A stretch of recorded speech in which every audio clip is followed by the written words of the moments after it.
কই আজও তো দেখছি গড়হাজি। এটা আর নতুন কথা কি? গোপাল তো এরকমই করে। তাই তো দেখছি আসার আর নাম নেই। মহারাজ, এভাবে দিনের পর দিন না এসেও তো গোপাল ঠিক পার পেয়ে যাচ্ছে। বারে বারে খুকু ধান খেয়ে যাবেন, সেটা কি করে হবেন? এই মরেছে, এই পণ্ডিত যে আবার অং বং চং শুরু করে দিল। কিন্তু গোপাল আসছে নাই বা কেন? শ্বশুর বাড়ির আদর পেলে কি আর কারোর আসতে ভালো লাগে? মা, গোপাল গেছে শ্বশুর বাড়ি, তাই তো ধরি ধরি করি, কিন্তু ধরতে নাহি পারি। শাশুড়ির আদরে গোপাল তো তাহলে খাসা আনন্দেই আছে। এখন ওই আদরে না আবার অন্য কিছু হয়ে যায়। হতে আর বাকি কি আছে? গোপালের লম্ফ ঝম্প দেখেই তো টের পাওয়া যায়। না না, গোপাল ফিরে এলে ওকে কড়া শাসন আর কাজের মধ্যে রাখতে হবে। আমি সিপাইকে পাঠাচ্ছি গোপালের খবর নিতে, সে আদৌ ফিরছে কিনা, আর না ফিরলে কবে ফিরতে পারে সেই ব্যাপারেও খোঁজ খবর নিতে হবে। একদম ঠিক ভেবেছেন মহারাজ। যাক, এবার গোপাল ফিরে এলেই জব্দ হবে।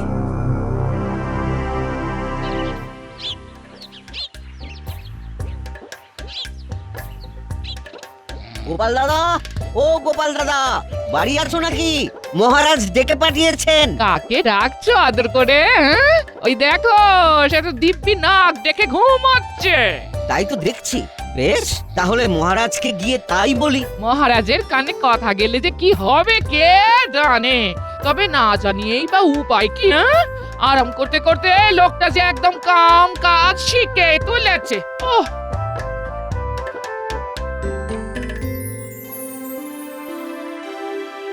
কই কারুর কোনো কাজই তো তেমন জুত দেখতে পাচ্ছি না। আচ্ছা, সবার হলোটা কি? সে কি মহারাজ, একবার খতিয়ান নিয়েই দেখুন না, কাজ দেখে মুগ্ধ হয়ে যাবেন একদম। বটে, তা সেনাপতি তুমি শুরু করো দেখি। মহারাজ, সিপাহীরা কিন্তু তৈরি আছে, বিপদ বুঝলেই পাই পাই করে ছুটবে, কেউ ধরতে পারবে না। হ্যাঁ, তবে আমার গণনা বলছে এক্ষুনি তেমন কোনো বিপদের সম্ভাবনা নেই। তাই যাহা ইচ্ছা করি যেথা খুশি যাই। আর নিয়ম করে রাজসভায় আসি যাই আর বেতন পাই। আমার কিন্তু কাজের বিরাম নেই মহারাজ, নিত্য নতুন গবেষণা আজকাল। হ্যাঁ, সেই সব গবেষণার ফলটা কি হচ্ছে? সবই তো বিফলে যাচ্ছে মনে হচ্ছে। গোপালটা তবু যাও বা কাজের ছিল, কিন্তু সেও তো শ্বশুর বাড়িতে গিয়ে বসে আছে। আছে মহারাজ, গোপাল দাদা আছে। সে তো থাকবেই, কিন্তু আছেটা কোথায়? গোপাল দাদা নিজের বাড়িতেই আছে, আর নাক ডেকে ঘুমোচ্ছি। সাহস তো কম নয়। না না না না, গোপালকে আর মাফ করা যাবে না। ওরা কোনো শাস্তির কথা মাথায় আসছে নাকি মহারাজ? এখনো আসেনি, তবে এসে যাবে। রাজসভায় না এসে বাড়িতে বসে নাক ডাকার ফল গোপাল এবার একেবারে হাতে গরম পাবে। জানি তো এরকমই কিছু একটা হবে, তাই আমি ছুটে এলাম মহারাজ। এবারের মতো ওকে ক্ষমা করে দিন মহারাজ। ক্ষমা পরম ধর্ম বটে, কিন্তু এমন অপকর্ম করলে কি মাফ করা যায় মহারাজ? তাই তো বেশ একটু ভাবনায় পড়ে গেলাম এবার। উনি তো এতদিন ধরে আপনাকে বিভিন্ন রকম ভাবে সাহায্য করেছে না, তাই ওকে আর একটু সুযোগ দেওয়া হোক মহারাজ। আসলে শ্বশুর বাড়িতে গিয়েই আমার স্বামী না আরো অলস হয়ে পড়েছে। হ্যাঁ, একটু না অনেকটা, সেটা কি তুমি মেপে দেবে? না না না না, আমি কথা দিচ্ছি কয়েকদিনের মধ্যেই ওকে চটপটে করে রাজসভায় পাঠাবো আমি। হ্যাঁ, তাহলে দেখি কয়েকদিনের মধ্যে কিছু হয় নাকি। এবার আমার পালা, আমি শুরু করছি। আগডুম বাগডুম ঘোড়াডুম সাজে। আমি ছুটোছুটি করলে কি হবে? উনি একেবারে খোশ মেজাজে আছেন না? এটা তুমি ঠিক বলেছো দিদা, দাদুর মেজাজ একেবারে ফুরফুর করছে। দাদুর জন্য আজকে খেলা একেবারে জমে আছে। তুমি আমাদের সঙ্গে এসে খেলো না দিদা। আমাকে কি আর তোর দাদু পেয়েছিস যে কাজকর্ম শিখে তুলে দিয়ে আগডুম বাগডুম খেলবো? ক্ষতি কি গিন্নি, তুমিও শিং ভেঙে বাছুরের দলে ঢুকতেই পারো। আমার তো আর তোমার মতো ভীমরতি হয়নি। হ্যাঁ, নাও নাও দাদু, খেলা শুরু করো তো। দিদা এসেই না সব গুলিয়ে দিল। তুই যদি দাদু দাদু করিস, তবে দাদুর সঙ্গে বসে বসে না খেলে দাদুকে নিয়ে অন্তত হেঁটে চলে বেড়াতে তো পারিস। তোদের দাদু যে ঘরে বসে বসে কুঁড়ে হয়ে যাচ্ছে, সে খবর রাখিস? সে হোক গে, আমরা থাকতে দাদুকে হাত পা নাড়াতে হবে কেন? আমরাই তো দাদুর হাত পা, তাই আমরাই দাদুর সব কাজ করে দেব। চল চল চটপট হাতে পাতে করে দিদাকে দেখিয়ে দি বাচ্চারা কি পারে।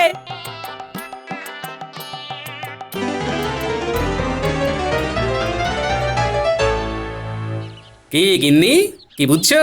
আমার ডান হাত বাঁ হাত কেমন কাজের হয়েছে নিজের চোখে দেখছো তো? এমন নাতি নাতনি থাকলে আমি আর তোমার কুড়েমি বন্ধ করবো কি করে? হ্যাঁ, ওপরওয়ালাই জানে এবার কি হবে। হ্যাঁ, তাহলে বুঝতে পেরেছিস তো কিভাবে কি করতে হবে?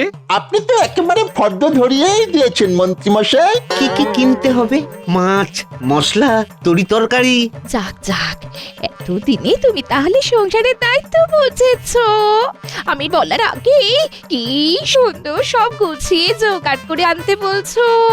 হ্যাঁ হ্যাঁ, ফর্দটা বেশ ভালো করেই করেছি, যাতে এক সপ্তাহ আর নড়াচড়া করতে না হয়।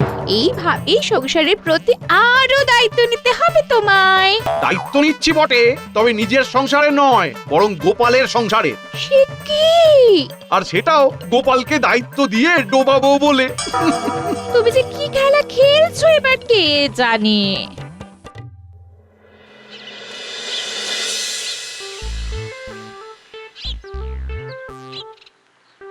এই না থলে, এ কি গিন্নি, না বলে কয়ে সকাল সকাল হাতে থলি ধরিয়ে দিলে যে? খেলা খেলা করে শুয়ে বসে ভালোই তো সময় কাটাচ্ছ, তবে এবার এটাও বুঝে নাও বাজারে না গেলে উনুন চলবে না, আর সেটা না হলে পেটও চলবে না। হ্যাঁ, সারাটা জীবন তো পরিশ্রম করেই কাটিয়ে দিলাম, এখন কদিন একটু শুয়ে বসে কাটাচ্ছি, সেটা আর তোমার ভালো লাগছে না বুঝি? হ্যাঁ, না হচ্ছে না, এমন কুড়েমি করলে আর হাঁড়ি চড়বে না। হ্যাঁ, যাই, তবে মূলোটা বেগুনটা যা পাই তাই দিয়ে থলে ভরাই। চলে পরে আনবো তো আমরা, তুমি কেন যাবে গোপাল দাদা? বাচ্চাদের কাছে খবর পেলাম ওদের গোপাল দাদুকে নাকি খুব খাটাচ্ছে দিদা, তাই গোপাল দাদার খাটুনি যাতে একটু কমে, তাই বাজারটা করে দিয়ে গেলাম আর কি। গোপাল দাদা তো লোকজনের উপকার কম করেন না, আর আমাদেরও অনেক উপকার করেছে। হ্যাঁ, তাই এটুকু করতে পেরে আমাদেরও খুব ভালো লাগছে। হলে তো যা আছে তাই দিয়ে দুজনের এক সপ্তাহ ভালো করে কেটে যাবে। একেই বলে গিন্নি, যে খায় ননি তাকে যোগায় চিন্তামণি। এবার আমি সত্যি সত্যি হাল ছেড়ে দিলাম।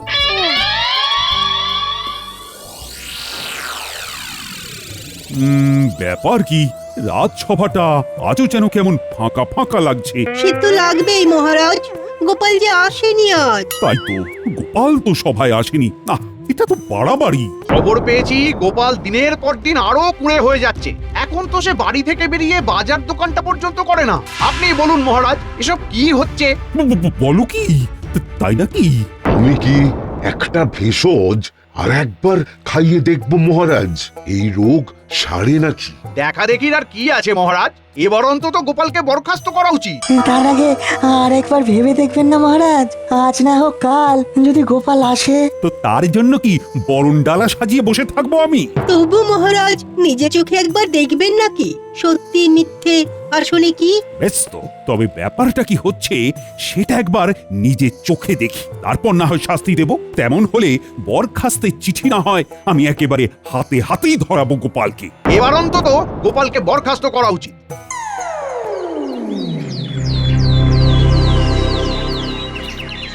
তোরা যে একেবারে আদা জল খেয়ে লেগে পড়েছিস দেখছি, আমার পান থেকে চুন খসতে দিচ্ছিস না। তুমি এখন হাত পা ছড়িয়ে বিশ্রাম নাও দাদু, আমরা তোমাকে ছেড়ে যাচ্ছি না। তুমি খালি বলবে কখন কি লাগবে, আর আমরা সঙ্গে সঙ্গে এইভাবেই তোমার কাছে সব হাজির করে দেব। না, তোরা দেখছি সত্যি খুব কাজের হয়ে গেছিস, একটা কিচ্ছু তো 19-20 হতে দিচ্ছিস না। এরকম কি বুঝছেন মহারাজ? পায়ের ওপর পা তুলে গোপাল কেমন আয়েশ করছে নিজের চোখেই দেখছেন। না না, এই সব দেখে আর সহ্য করা যায় না। চলো, যা হওয়ার এবারে একেবারে সামনাসামনি হবে। সে তো হতেই হবে, আর তার জন্যই তো কাঠখড় পুড়িয়েছি মহারাজ।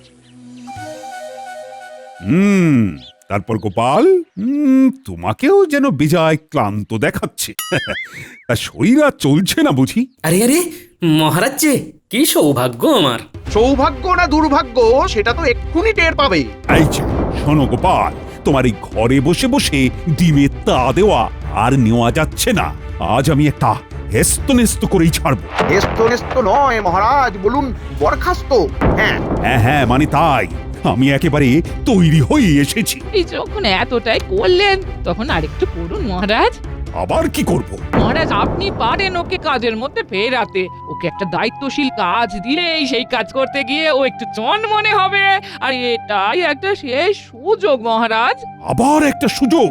এতেও যদি ওর কোনো উন্নতি না হয় তাহলে মহারাজ আপনি যা শাস্তি দেবেন তাই ও মাথা পেতে নেবে।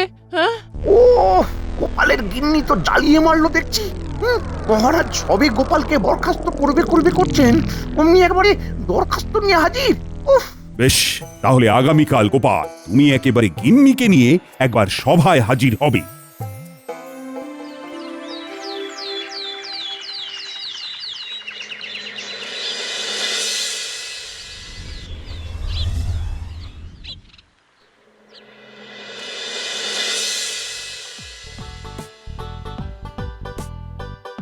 পেন নাম হই মহারাজ। ওই কোথায়? এ তো হাই। হ্যাঁ, গোপালের আলসেমি যাওয়ার তো কোনো লক্ষণই নেই দেখছি। ও ভাই গোপাল, তুমি কি ক্লান্ত? তুমি নিজে মুখেই বলো না, সবাই না হয় শুনতো।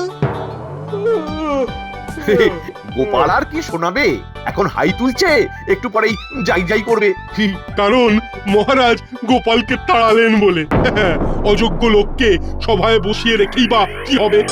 যাক, তুমি এসেছো তাহলে, কিন্তু গিন্নিকে সঙ্গে করে নিয়ে না এসে তুমি তো সেই আমার আদেশ অমান্যই করলে গোপাল। কেন মহারাজ? কাজ তো আমি করব, গিন্নির কি দরকার? এই হ্যাঁ, মানে না, মানে তাই তো। নামে গোপাল আর তালেও ঠিক। মহারাজ এখন কি করিন, কি বলিন? তা গোপাল, তোমার যখন শুয়ে বসেই থাকতে ইচ্ছে করছে তখন বসে থাকার কাজই দেব না হয়। দিন না মহারাজ, কর্মই তো ধর্ম। কি কাজ দেবেন দিন? কাজ আমার ভাবা হয়ে গেছে। আমার দাদুর আমলের একটা টিনের সিন্দুককে প্রাসাদের সামনের মাঠে বসে রোদ খাওয়াতে হবে। এটা আবার কেমন কাজ মহারাজ? হ্যাঁ, এটা তো গোপাল চোখ বুঝেই করে দেবে। চোখ বুঝলেই তো টেরটি পাবে। সেই সিন্দুক যাতে কেউ তুলে নিয়ে না চলে যায়, তাই কড়া পাহারায় রাখতে হবে। কিছুতেই সিন্দুককে কাটছাড়া করা যাবে না। আর যদি সিন্দুক হারায় তবে 100 মোহর জরিমানা গোপালকেই ভরতে হবে। বেশ, তবে তাই হবে মহারাজ। কাল থেকেই না হয় টিনের সিন্দুক রোদ খাবে।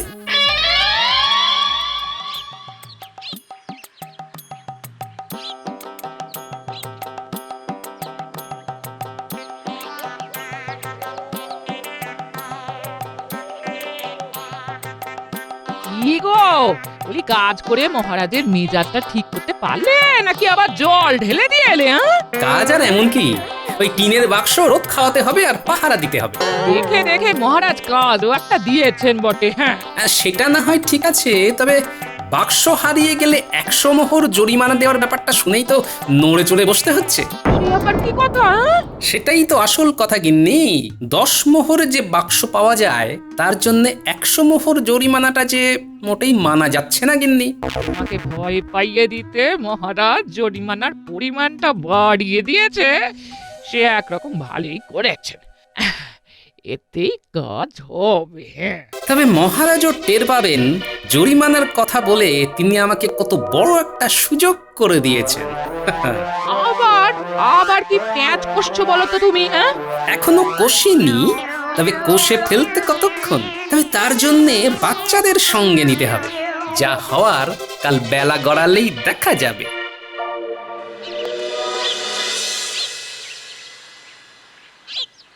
না, রোদের তেজ আস্তে আস্তে বাড়ছে দেখছি।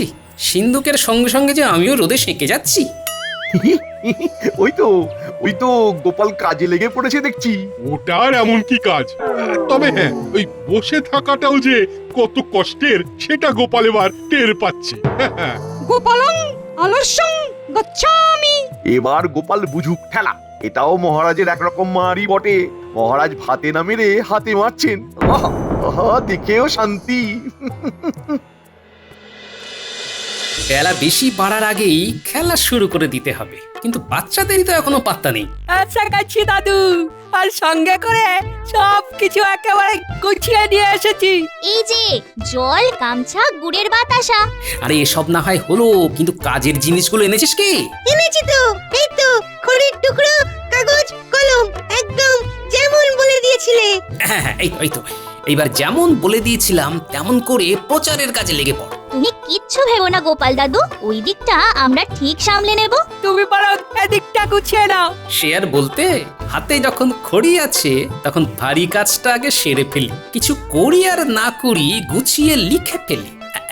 এই তো একেবারে গোটা গোটা হরফে বাক্সের গায়ে এই লিখে দিলাম, রাজবাড়ির এই টিনের বাক্সের দাম 10 মোহর, যে কিনতে চাও বিকেল বেলা মাঠে এসো। ব্যাস, এবার শুধু অপেক্ষা করব আর দেখব কেমন কি সাড়া পড়ে।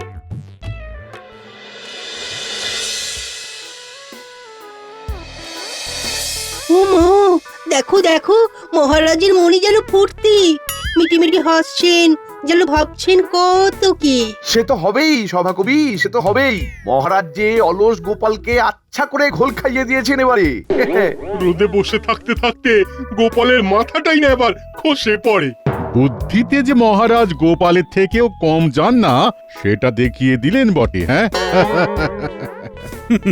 বসে বসেও যে মাথার ঘাম পায়ে ফেলা যায় সেটা তাহলে এবার গোপাল জানলো। কি বলো সবাই?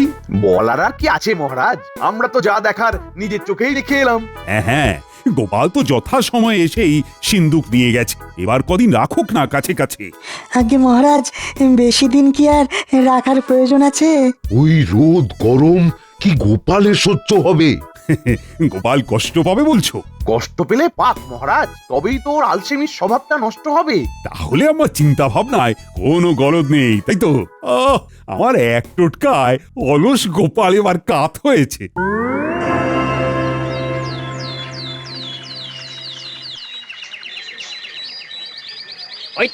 ওই তো টিনের সিন্দুক দেখতে পেয়েছি। ও, তাহলে তো দেখছি খবরটা সত্যি। হ্যাঁ হ্যাঁ, বাচ্চারা তাহলে ভুল খবর দেয়নি। মাত্র 10 মোহরে রাজবাড়ির এমন একটা বাক্স পাওয়া যাচ্ছে। আমি আগে এসেছি, ওটা আমি নেব। কে আগে আর কে পরে এসেছি সবটাই গোপাল দাদা দেখেছে। গোপাল দাদাই ঠিক করবে কাকে এই টিনের বাক্সটা দেবে। এই শোনো শোনো, আমি নগদ 10 মোহর নিয়ে এসেছি। হাতে হাতে দেব আর হাতে হাতে নেব। আর আমরা কি মুখ দেখবো? আহা, নিজেদের মধ্যে গুঁতোগুতি করে কি লাভ ভাই? বাক্স তো একটাই, তাই সবাই পাবে কি করে? তাহলে কি উপায়, কে পাবে ওটা? সেই জন্যই তো ভাগ্য পরীক্ষার ব্যবস্থা করছি আমি। যারা ভাগ্য পরীক্ষার খেলায় যোগ দিতে চাও তারা একটা করে মোহর দাও, তারপর দেখো কি হয়। এই নাও, আমি দিলাম।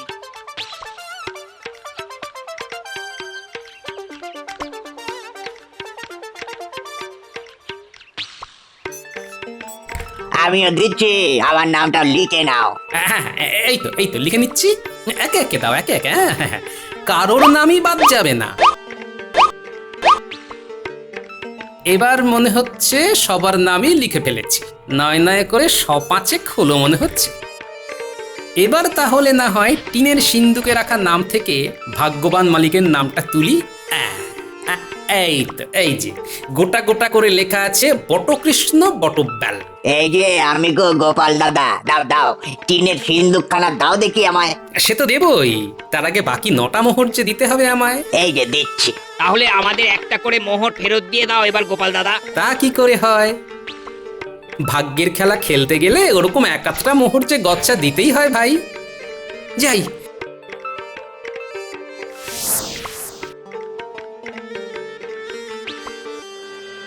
আমি এগোলাম। যাই, আমি বরং এবার মহারাজের কাছে যাই। দুগ্গা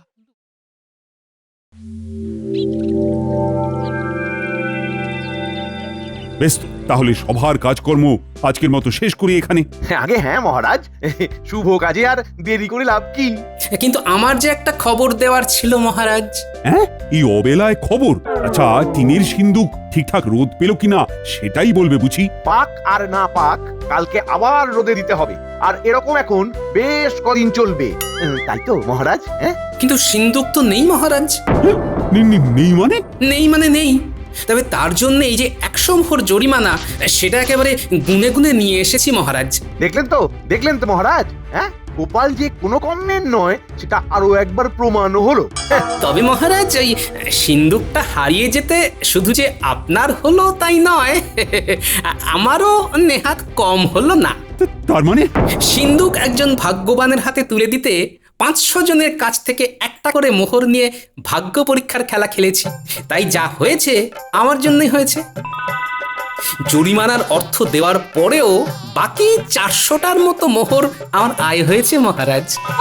কি উর্বর বুদ্ধি! এই না হলে গোপালের বুদ্ধি ঠিক সময় কাজে লাগিয়েছে।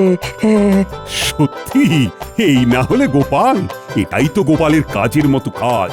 শরীরে অলস হলে কি হবে, গোপাল দেখিয়ে দিয়েছে মাথাতে তার আগের মতোই ধার আছে। হ্যাঁ, গোপাল তাহলে এবারেও ফাঁকতালে কাজ গুছিয়ে নিয়েছে। তবে মহারাজ আপনি নিশ্চিন্ত থাকুন, এবার থেকে আমি নিয়ম করেই সভায় আসব।